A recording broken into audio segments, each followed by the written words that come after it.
For a keynote address, I am pleased to introduce the Honorable Mike Rounds, U.S. Senator from South Dakota and ranking member of the Senate Committee on Armed Services, Subcommittee on Cybersecurity.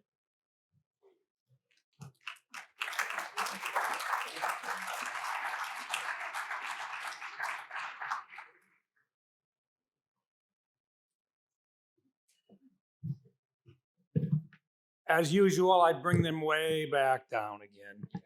Hey, thanks for the opportunity to visit with you today. Normally, they put me right before happy hour, and that tells me then that I'm supposed to hurry up and get done because everybody's looking forward to the next part of the program. I want to thank you, first of all, for being here and participating. We need your participation if we're going to get this stuff right. Last week, I had the honor of moderating an AI Insight Forum for members of the United States Senate that featured some of the top leaders in the tech industry to discuss the opportunities and risks posed by AI. The purpose of this event was to allow for a frank discussion and an exchange of ideas to help inform possible future laws and regulations that would govern AI.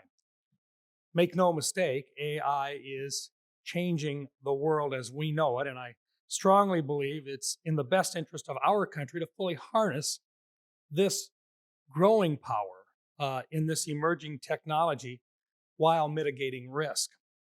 As lawmakers, it is important that we hear from those on the cutting edge of this technology so that we can make better informed public policy moving forward. Of primary importance is the need for the United States to outpace the People's Republic of China in the development of AI capabilities. To China, every technology is an opportunity to advance the aims of the Chinese Communist Party, and AI is no exception. It will impact scientific progress, harken the development of new industries and global leaders, and will change the nature of warfighting forever. To that end, we are in a race without an end date. Red tape, overclassification, or inertia must be overcome if we are to maintain our lead. America does have an advantage the PRC will never be able to replicate. While the technology is important, our greatest treasures are the people that choose to call this country home. Some have suggested that we may need a new Manhattan Project specifically for AI. I want to ask, this question, and I think it's important to put ourselves in this position. Would we have had a Manhattan Project if we had not allowed Albert Einstein and other foreign scientists to come to the United States in the first place? America won World War II thanks to the sacrifices made by millions of brave men and women, but that success was far from assured. Technology played a major role in securing that success and the future of the free world. In 2019, Congress established the National Security Commission on AI through the National Defense Authorization Act. I think perhaps some of you in this room participated in that group of discussions and in the release of that report. The Commission published their final report in 2021 on how to build and maintain America's leadership in AI.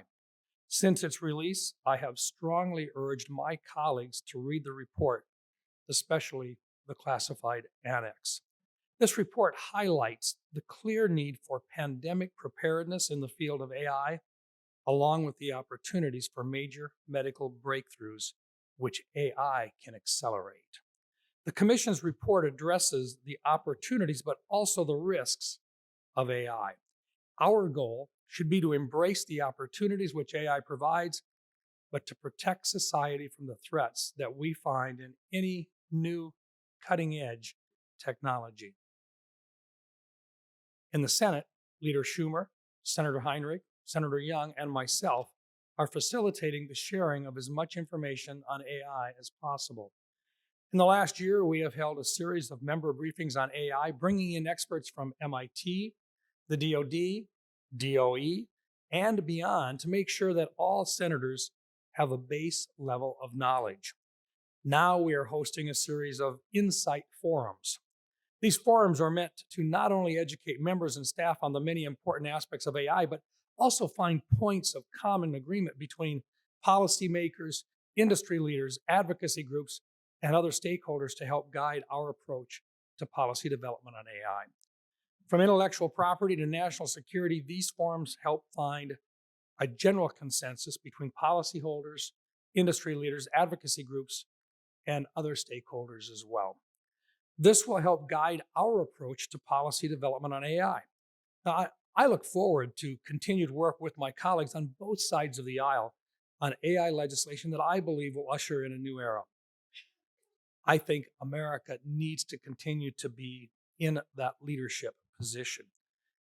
This will benefit our society, and in doing so, it's in a way that will be in accordance with our values. However, our nation's efforts to advance AI cannot begin or end with Congress. All of us, whether we are policyholders, government officials, technologists, researchers, teachers, business leaders, or even lobbyists, must work hard together to maintain America's leadership in AI. You see, in America, we build the future. We don't watch it pass by. I look forward to building that future with you. Let me just depart from my written notes for 1 second. If we can bring the energy and the excitement to the next generation of young people so that they're not afraid of the new technologies, and if they look forward to the advancements and what it can do for the quality of life in this country, then we win this battle. We bring it to the next generation and they will embrace it. We don't do it just to talk about all the good, but to also let them understand that you have to be careful so that the transparency is available in AI and that the protections of privacy can also be included. But make no mistake, AI is here to stay. What we want to do is to make sure that we do the best possible job of creating a framework that allows individuals that understand it and they want to see it grow, that they can actually take it to the next generation and literally pass it on for generations to come. Thank you for the opportunity to speak with you today. Thank you.